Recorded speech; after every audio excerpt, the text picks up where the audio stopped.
سەرەتا وێڕای پیرۆزبایی جێژنی نەتەوەی نەورۆز سڵاو دەنێرم بۆ گەشت خەڵکی کوردستان لە هەر شوێنێکی ئەم جیهانە. جێژنی نەتەوەی نەورۆز جیا لە جێژنی نوێبوونەوەی سەری ساڵی کوردی، هێمایە بۆ یەکڕیزی و یەکگرتووی گەلی کورد لە هەموو بەشەکانی کوردستانی داگیرکراوە. لە لای ئێمەی کورد پەیامی نەورۆز بە تەنیا نوێبوونەوەی سەری ساڵ نییە، بەڵکو جیا لە یەکدەنگی و یەکبوون هەڵپەرچیەکەی پەیامی سەرهەڵدانی شۆڕش و ڕاپەڕینە.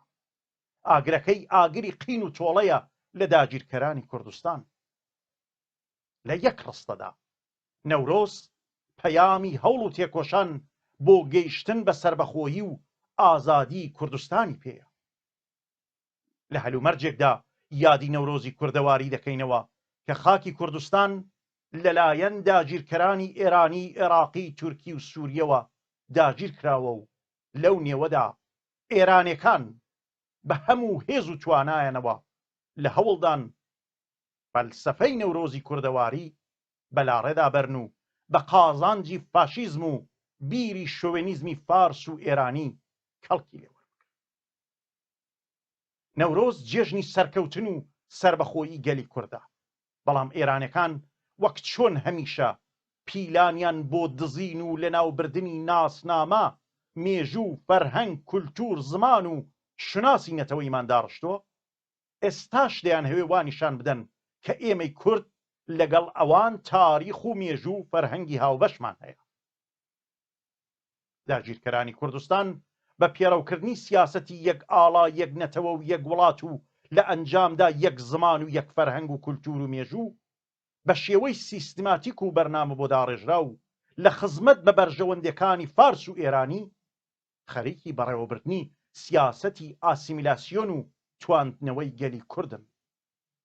لەوەها هەلومەرجێکدا کە ڕژیمی ئێران لە ڕێگەی زەبر و زەنگەوە دەیهەوێت جل و ڕنگ و بۆی ئێرانی بوون بکاتە بەری نەورۆزی کوردان، ئەوە ئەرکی تاک بە تاکی کۆمەڵانی خەڵکی کوردستانە کە ئیزن نەدەن و بە هیچ شێوەیەک نەکەونە ژێر کاریگەری شێوازی بەڕێوەبردنی ئەو جەژنە بە تام و بۆی جەعلی ئێرانەوە و پێویستە وەک ساڵانی پێشوو جەژنی نەورۆز بە گوڕوتینی کوردانە و بە فەرهەنگ و داب و نەریتی کوردەواری بەڕێوەبەرن و کچ و کوڕ، ژن و پیا و بە پیر و گەنجەوە دەست لە ناو دەستی یەک هەڵپەرچێ و دیلانی شۆڕش و بەرخودان و سەرکەوتن و سەربەخۆیی بجێڕن.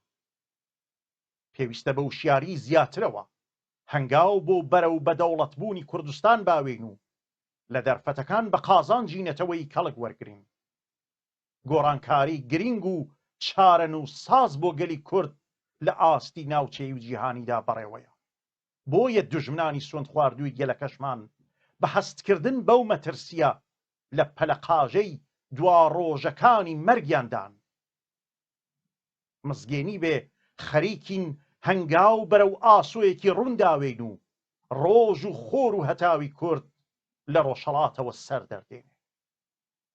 جارێکی دیکە هەر لە چوار مەحاڵی بەختیاریەوە، لە ئیلام و لە ڕستانەوە، لە هەمەدان و کرماشانی پێتەختەوە، لە سنە و هەورامانی دیرۆکیەوە، لە مەهاباد و مکوریان و تکابی هەوشارەوە تا دەگاتە ورمێ و سەڵماس و خۆی و ماکۆ، جەژنی نەتەوەی نەورۆز لە گشت لایەکان پیرۆز.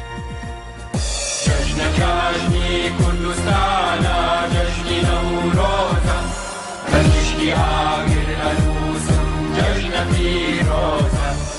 جەژنەکانی کوردستانە جەژنی نەورۆزە، بەگشتی ئاگر ئەنووسم جەژنە پیرۆزە.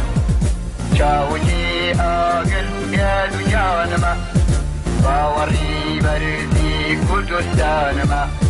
سەیریکەن سەیریکەن سەیریکەن شاخ و دەشت و شار و کوردم داری چەندووە، گۆڕی مەرجی دوژمنانی لیاکەندووە. بەربەدەم بانگەکەم سەربەستیم هەرێ، کوردستانم جێی شێرانە ئەبێ دەرکەوێ.